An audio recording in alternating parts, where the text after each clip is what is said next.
நாம் கண்களை மூடி பிரார்த்தனை செய்வோமா? பயபக்தியாக, என் நாமத்தினாலே எங்கே 2-3 பேர் ஒருமனப்பட்டிருக்கிறார்களோ நான் அவர்கள் மத்தியில இருக்கிறேன் என்று சொன்ன ஆண்டவர் பரிசுத்த ஆவியின் ரூபத்தில நம் மத்தியில பிரசன்னராய் இருக்கிறார். அவருடைய மகிமையின் பிரசன்னத்தினாலே ஒரு விசை நாம் நிரப்பப்பட போகிறோம். இந்த ஆரம்ப ஜெபம் ஆவியானவர் உங்களை ஒரு நிரப்புகிற ஒரு ஜெபமாய் இருக்கும். அநேகரை புதிதாக அபிஷேகம் பண்ணப்படுகிற ஒரு நேரம், அநேகரை கர்த்தர் தம்முடைய ஆவியினாலே புதுப்பிக்கிற ஒரு நேரம். முழங்கால் படியிட்டு பரிசுத்த ஆவியானவர் உங்கள் மீது இந்த நேரத்தில் வல்லமையாய் இறங்க போகிறார். அவருடைய அபிஷேகத்தின் வல்லமை நம் ஒவ்வொருவரையும் நிரப்ப போகிறது. எல்லாரும் முழங்கால் படியிடலாமா? முடிந்தவர்கள் எல்லாரும் முழங்கால் படியிடுவோம். Thank you master. நன்றி ஆண்டவரே, நன்றி செலுத்துகிறோம், நன்றி செலுத்துகிறோம், நன்றி செலுத்துகிறோம். தேவாதி தேவன் எங்கள் மத்தியில இறங்கியிருப்பதற்காக உமக்கு நன்றி ஆண்டவரே. உம்முடைய பிரசன்னம் எங்கள் மத்தியில இறங்கியிருப்பதற்காக நன்றி. நன்றி அப்பா. தேவனுடைய மகிமை இறங்கி கொண்டிருக்கிறது, தேவனுடைய பிரசன்னம் இறங்கி கொண்டிருக்கிறது. ஒரு தேவ தூதன் இறங்கி பிரகாசமான வெளிச்சத்தோடு வெளியிலே நிற்கிறதை நான் பார்க்கிறேன். நன்றி அப்பா, நன்றி. பரிசுத்த ஆவியானவர் நம் மத்தியில் இறங்கி கொண்டிருக்கிறார். விசேஷமாக விசேஷமாக புதிய அபிஷேகம், இந்த 2011ஆம் வருஷத்துக்கான புது அபிஷேகம், புது வல்லமை, புதிய கிருபை, புதிய வரங்கள், புதிய தாளந்துகள். ஆமென். கர்த்தர் சொல்லுகிறார், என் ஜனங்களை நிரப்ப நான் விரும்புகிறேன். சகோதரி, பெற்றுக்கொள்ள அந்த அபிஷேகத்தை பெற்றுக்கொள்ளுங்கள், பெற்றுக்கொள்ளுங்கள். விசேஷித்த அபிஷேகம், ஒரு எழுப்புதலின் அபிஷேகத்தை நான் கொண்டு வந்திருக்கிறேன் என்று எனக்கு தேவன் சொல்லுகிறார். ஒவ்வொருவர் மேலும் அக்கினி மயமான தழும்புகள் இறங்கி வருகிறது, இறங்கி வருகிறது. தேவனுடைய உள்ளங்கையளவு மேகம் இறங்கி வருகிறது. ஹல்லேலூயா. இறங்கி வருகிறது. உள்ளங்கை எவ்வளவு மேகத்தை பார்க்கிறேன். நன்றி, நன்றி இயேசுவா. ஒரு சகோதரி தரிசனத்தை பார்க்கிறீர்கள், தரிசனத்தை பார்க்கிறீர்கள். நீங்கள் காண்கிற அதே தரிசனத்தை தேவன் எனக்கும் காண்பிக்கிறார். ஒரு தேவ தூதன் உருவின பட்டயத்தோடு உங்கள் முன் நிற்கிறதை நீங்கள் இப்பொழுது பார்க்கிறீர்கள். Amen. Yes, thank you master, thank you lord. தரிசனத்தை பார்த்து கொண்டிருக்கிற சகோதரி, உங்களுடைய எதிர்கால வாழ்க்கையை குறித்து நீங்கள் அநேக நாட்கள் ஜெபித்துக் கொண்டிருக்கிறீர்கள். இப்பொழுது ஒரு தரிசனத்தில் பசுமையான ஒரு புல்வெளியை ஆண்டவர் காட்டிக் கொண்டிருக்கிறார். பசுமையான புல்வெளியை நீங்கள் பார்க்கிறீர்கள். பசுமையான ஒரு புல்வெளியை பார்த்து கொண்டிருக்கிற சகோதரியை, பயப்படாதே. உன்னுடைய எதிர்காலம் செழிப்பாக மாறும். உன்னுடைய எதிர்காலம் செழிப்பாக மாறும். வறண்ட நிலம் செழிப்பாக மாறும். அந்த தரிசனத்தை கர்த்தர் உங்களுக்கு கொடுத்திருக்கிறார். Thank you Lord. Hallelujah. என்னுடைய முன் பகுதியில் ஒரு சகோதரி அக்கினி எரிந்து கொண்டிருக்கிறதை நீங்கள் பார்த்து கொண்டிருக்கிறீர்கள். Hallelujah. உங்கள் மீது இறங்க போகிறது, உங்கள் மீது இறங்க போகிறது சகோதரி. இதுவரைக்கும் நீங்கள் கண்டது அபிஷேகம் அல்ல, இப்பொழுது நீங்கள் பார்க்க போகிறது அபிஷேகம். கட்டுப்படுத்த முடியாத தேவனுடைய ஒரு அக்கினி, இந்த இடத்துல என்னால் நிற்க முடியாத ஒரு அக்கினி, அக்கினி, அக்கினி, அக்கினியின் அபிஷேகம், அக்கினியின் அபிஷேகம். தகப்பனே, உம்முடைய அக்கினியின் அபிஷேகம், பூமியின் மேல் அக்கினியை போட வந்தேன் என்று சொன்னீரே. இப்பொழுதே, இப்பொழுதே, இப்பொழுதே சுவாமி, இந்த நாளுக்காக ஏங்கி கொண்டிருந்த ஒவ்வொருவர் மேலும், ஒவ்வொருவர் மேலும் எனக்கு ஒரு அபிஷேகம் வராதா, எனக்கு ஒரு வல்லமை வராதா என்று ஜெபித்த ஒவ்வொரு சகோதர சகோதரிகள் மீதும் உம்முடைய அக்கினியின் அபிஷேகம் பாய்ந்து இறங்கட்டும் அப்பா. Thank you wonderful master. நன்றி சுவாமி, நன்றி அப்பா. பரமண்டலங்களில் வாசமாயிருக்கிற பரிசுத்தமுள்ள பிதாவே, உமது குமாரனும் என் ஆண்டவருமாகிய இயேசுவின் நாமத்தில் இந்த மத்தியான வேளையில் எங்களுடைய முகத்தை உமக்கு முன்பதாக திருப்பி உம்மை நோக்கி பார்க்கிறோம். அவர்கள் அவரை நோக்கி பார்த்து பிரகாசம் அடைந்தார்கள், அவர்கள் முகங்கள் வெட்கப்படவில்லை என்று வேதம் சொல்லுகிறது. இப்பொழுதும் அநேகருடைய வாழ்க்கையில் இருந்த இன்னல்கள், துயரங்கள், பாடுகள் எல்லாவற்றையும் நீக்கி ஒரு பெரிய ஆறுதலை நீர் கட்டளையிட்டீரே, உமக்கு நன்றி அப்பா, உமக்கு நன்றி. வாயத்திறந்து நன்றி சொல்லுவோமா?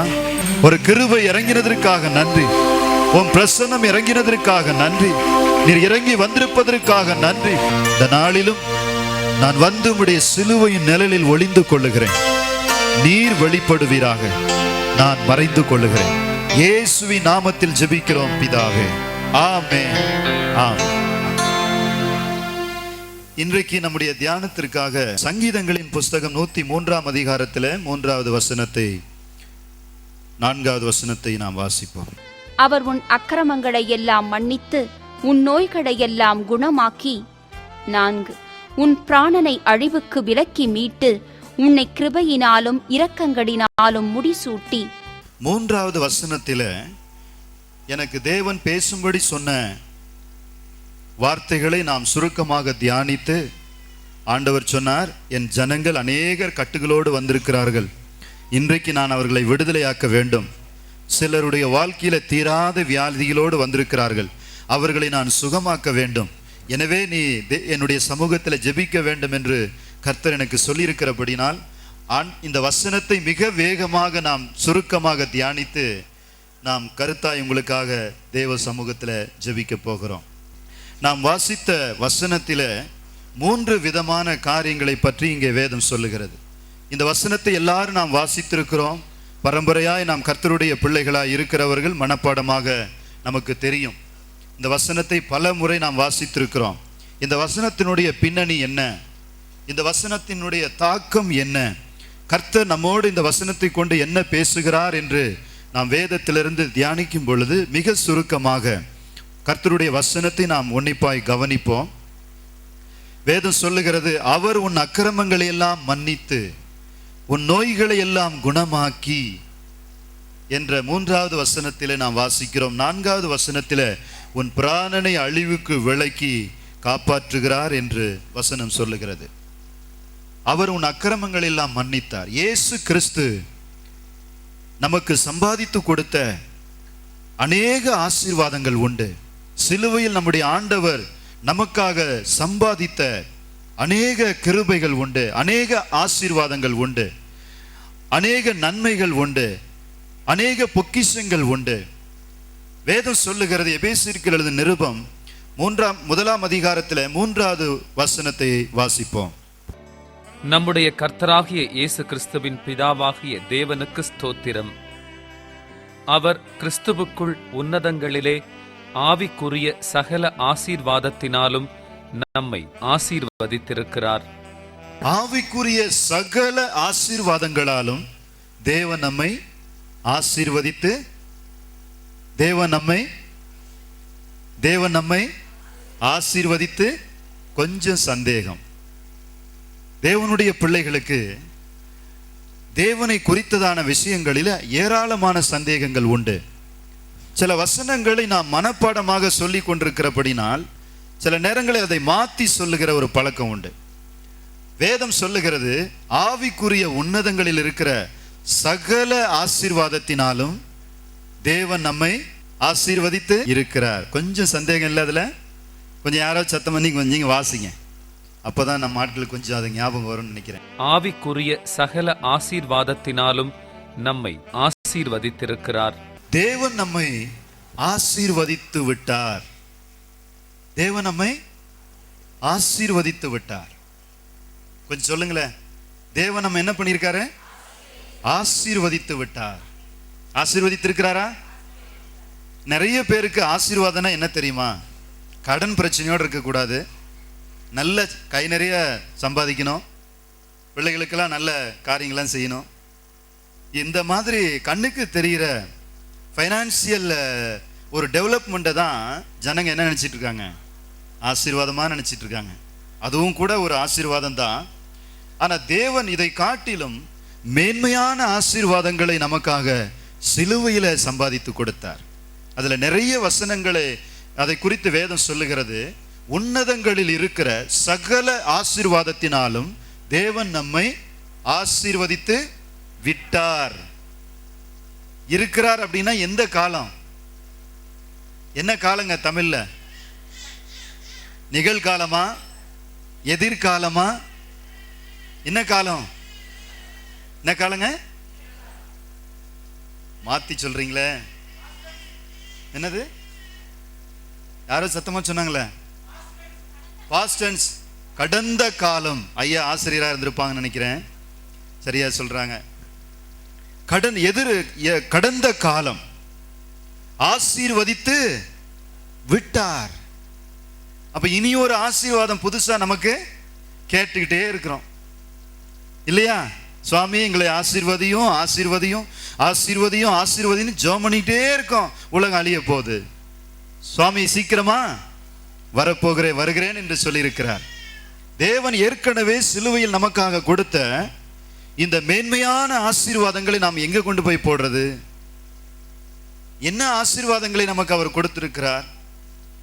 இந்த நாம் வாசித்த சங்கீதம் 103 3வது வசனத்தில் சொல்லப்பட்டிருக்கிறது. முதல் காரியம், நம்முடைய அக்கிரமங்கள் எல்லாம் மன்னிக்கப்பட்டிருக்கிறது. நம்முடைய அக்கிரமங்கள் மன்னிக்கப்பட்டு விட்டன. நம்முடைய மீறுதல்கள் மன்னிக்கப்பட்டு விட்டது. நம்முடைய பாவங்கள் மன்னிக்கப்பட்டு விட்டது. நம்முடைய துரோகங்கள் நமக்கு மன்னிக்கப்பட்டிருக்கிறது. எத்தனை பேருக்கு அந்த மன்னிக்கப்பட்ட நிச்சயம் இருக்கு? சுவாமி என்ன மன்னிச்சிட்டார்னு சொல்றவங்களாம் கொஞ்சம் கை தூக்கி காமிங்களேன். அப்படின்னா உங்க முகத்துல கொஞ்சம் கூட சந்தோஷமே இல்லையே, ரொம்ப துக்கமா இருக்கீங்களோ சாப்பிடாம? பிரியமானவர்களே, வேதம் சொல்லுகிறது, நம்முடைய அருள்நாதர் இயேசு கிறிஸ்து சிலுவையில் நமக்காக சம்பாதித்த முதல் ஆசீர்வாதம் நம்முடைய மீறுதல்கள், அக்கிரமங்கள், அநியாயங்கள், பாவங்கள், சாபங்கள் சிலுவையில முறிக்கப்பட்டிருக்கிறது. நாம் பாவிகள் தான், ஆனால் இயேசு கிறிஸ்துவின் இரத்தத்தினாலே நாம் கழுவப்பட்டவர்கள். ஆமென் சொல்லுவோமா? ஆமென். இயேசு கிறிஸ்துவின் இரத்தம் நம்மை கழுவி இருக்கிறது. உச்ச தலை முதல் உள்ளம் கால் வரைக்கும் நம்முடைய ஆவி, ஆத்ம, சரீரத்தில் தேவாதி தேவனுடைய இரத்தம் நமக்குள்ள இறங்கி இருக்கிறது. 1 யோவானுக்கு எழுதின நிருபத்தில் நாம் வாசிக்கிறோம், 7வது வசனத்தை வாசிப்போம். அவர் ஒளியில் இருக்கிறது போல நாமும் ஒளியிலே நடந்தால் ஒருவரோடொருவர் ஐக்கியப்பட்டிருப்போம். அவருடைய குமாரனாகிய இயேசு கிறிஸ்துவின் இரத்தம் சகல பாவங்களையும் நீக்கி நம்மை சுத்திகரிக்கும். நம்மை சுத்திகரிக்கும். பிரியமானவர்களே, இயேசு கிறிஸ்துவின் இரத்தம் 2010 வருஷங்களுக்கு முன்பதாக பூமியிலே சிந்தப்பட்டது. ஆனால் இன்றைக்கும் வேதம் சொல்லுகிறது, அவருடைய இரத்தத்தில் வல்லமை, அவருடைய இரத்தத்தில் உயிர் இருக்கிறபடினால் இன்றைக்கு நம்மை சுத்திகரித்துக் கொண்டிருக்கிறது. இப்பொழுது நீங்கள் ஆண்டவருக்கு உங்களை ஒப்பு கொடுத்தால் அவருடைய இரத்தம் கழுவும்படி நமக்கு ஆயத்தமாய் இருக்கிறது. நாம் எவ்வளவு பெரிய பாவம் செய்தவர்களாய் இருந்தாலும் ஆண்டவருடைய இரத்தம் நமக்குள் ஊற்றப்பட்டிருக்கிறது. நம்முடைய ஜீவனுக்குள்ளே அவருடைய இரத்தம் இறங்கி இருக்கிறது. இயேசுவின் இரத்தம் இப்பொழுது எங்கே இருக்கிறது? இயேசுவின் இரத்தம் இப்ப எங்க இருக்கு? பரலோகத்துல ஒரு பெரிய பாத்திரத்துல பிடிச்சு வச்சிருக்காங்களா? எங்க இருக்கு? நமக்குள் இருக்கிறது. அவருடைய இரத்தத்தின் வல்லமை நமக்குள் இருக்கிறது. அது நம்மை சுத்திகரித்து கொண்டே இருக்கிறது. ஒவ்வொரு நாள் நீங்க ஜெபம் பண்ணும்போது ஆண்டவருக்கு நன்றி சொல்ல வேண்டும். எப்படி? சுவாமி, உம்முடைய இரத்தம் என்னை சுத்திகரிப்பதற்காக உமக்கு நன்றி. ஆமென். அவருடைய இரத்தத்தின் வல்லமை நம்மை சுத்திகரிக்கிற ஒரு வசதி நமக்கு கொடுக்கப்பட்டிருக்கிறது. முந்தின காலங்களிலே நாங்கள் விக்கிரக ஆராதனையிலே மூழ்கி இருந்த காலங்களிலே பலிகளை செலுத்தி கொண்டிருந்தோம். இன்றைக்கும் அநேக இடங்களிலே நரபலிகளை செலுத்தி கொண்டிருக்கிறார்கள். பிரியமானவர்களே, இரத்த பலிகளை செலுத்தி செலுத்தி அந்த சமுதாயம் இன்னும் ஆண்டவர் ஒருவர் நமக்காக இரத்தத்தை சிந்திருக்கிறார் என்பதை அறியாமலேயே வாழ்ந்து கொண்டிருக்கிறது. பிரியமானவர்களே, 2010 வருஷங்களுக்கு முன்பதாக இயேசு கிறிஸ்து கொல்கொத்தா மலை மேட்டிலே சிந்திய இரத்தம் நமக்காக, அந்த இரத்தத்தின் வல்லமை இன்று நமக்குள் கிரியை செய்து கொண்டிருக்கிறது. ஒவ்வொரு நாளும் அதை நம்மை சுத்திகரிக்கிறது. நம்முடைய மனசாட்சியை அது கழுவி சுத்தமாக்குகிறது. ஒரு மனிதன் மங்கி போன ஒரு கண்ணாடியை சுத்தம் செய்து அதிலே தெளிவாய் பார்க்கிறது போல ஆண்டவருடைய இரத்தத்தின் வல்லமை நம்முடைய மனசாட்சியை அது தினமும் சுத்திகரித்து கொண்டே இருக்கிறது. நமக்குள் இருக்கிற சாபங்கள் முறிக்கப்பட்டு பல வருஷங்கள் ஆகிவிட்டது. இன்றைக்கும் ஏதோ ஒரு சாபம் நம்முடைய வாழ்க்கையில் இருக்கிறது என்று நாம் சாபத்தின் வார்த்தைகளை பேசி நேரத்தை வீணாக்கி கொண்டிருக்கிறோம். எனக்கு அன்பிற்குரியவர்களே, ஆண்டவராகிய இயேசு கிறிஸ்து சிலுவையில் நமக்கு கொடுத்த மிகப்பெரிய வசதி, நம்முடைய பாவங்கள் நீக்கப்பட்டு, நம்முடைய அக்கிரமங்கள் நீக்கப்பட்டு, நம்முடைய சாபங்கள் கிழித்தெறியப்பட்டிருக்கிறது. இன்னும் பாவத்தின் உணர்வுகள் உங்களுக்குள் இருக்குமானால் சாத்தான் உங்களை ஏதோ ஒன்று சொல்லி உங்கள் ஆவிக்குரிய ஜீவியத்தை மழுங்கடித்துக் கொண்டிருக்கிறான்.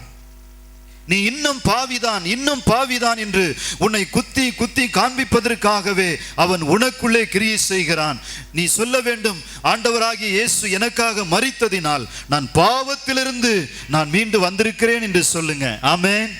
பாவத்திலிருந்து நாம் ஜெயிக்கப்பட்டிருக்கிறோம். பாவத்தின் கிரியை செய்து கொண்டிருக்கிற பிசாசின் வல்லமையிலிருந்து நாம் விடுதலையாகி இருக்கிறோம். ஆமென். பிரியமானவர்களே, இயேசு கிறிஸ்து சிலுவையில சம்பாதித்த மிகப்பெரிய நமக்கு கொடுத்த ஆசீர்வாதம், பாவத்திலிருந்து நம்மை விடுதலையாக்கி இருக்கிறார். இன்று நீங்களும் நானும் விடுதலையாக்கப்பட்டிருக்கிறோம். ஒரு காலத்திலே என்னுடைய வாலிப பிராயத்திலே பாவங்கள் நிறைந்திருந்தது, அக்கிரமங்கள் நிறைந்திருந்தது, மீறுதல்கள் நிறைந்திருந்தது, விக்கிரக ஆராதனைகள், ஏராளமான பாவங்கள் என் வாழ்க்கையை சூழ்ந்து கொண்டிருந்தது. என் வாழ்க்கையில நிம்மதி இல்லை, சமாதானம் இல்லை. இனி இந்த உலகத்தில் நான் வாழ முடியாது, எனவே நான் மரித்துத்தான் வேண்டும் என்று சொல்லி தற்கொலைக்கு நேராக ஓடினேன். இயேசு கிறிஸ்து என் வாழ்க்கையை குறுக்கிட்டு எனக்குள் இருந்த பாவத்தின் வல்லமைகளை ஆண்டவர் முறித்து போட்டு என்னை விடுதலையாக்கி இருக்கிறார். நான் இப்பொழுது சுதந்திரமாய் இருக்கிறேன். எந்த பாவங்களும் என் வாழ்க்கையை பாதிக்காதபடி அவருடைய இரத்தத்தின் வல்லமை என் சிந்தையிலும் என் கண்களிலும் என்னுடைய ஆவி ஆத்தும சரீரத்திலும் வல்லமையாய் கிரியை செய்து கொண்டிருக்கிறது. ஆமென், ஆமென், ஹல்லேலூயா. ஆண்டவருடைய இரத்தத்தின் வல்லமை நம் ஒவ்வொருவர் மேலும் இறங்கி இருக்கிறது. பிரியமானவர்களே, ஏதோ ஒரு நாள் ஜெபிக்கும் போது மட்டும் ஆண்டவருடைய இரத்தம் உங்களை இறங்கி சுத்திகரிக்கிறது. நாம் ஜெபம் பண்ணும் போது தேவனிடத்திலிருந்து ஒரு இரத்தம் இறங்கி நம்மை கழுவுகிறது என்று நினைக்கிறீர்களா? என்றைக்கு நாம் பாவ மன்னிப்பிற்காக இயேசு கிறிஸ்துவை ஏற்றுக்கொண்டு அறிக்கை செய்து ஞானஸ்நானம் பெற்று ஆண்டவருக்குள் வளர ஆரம்பிக்கிறோமோ, என்றைக்கு ஆண்டவருக்காக நாம் வாழ வேண்டும் என்று ஒரு தீர்மானம் எடுத்து கர்த்தருக்காக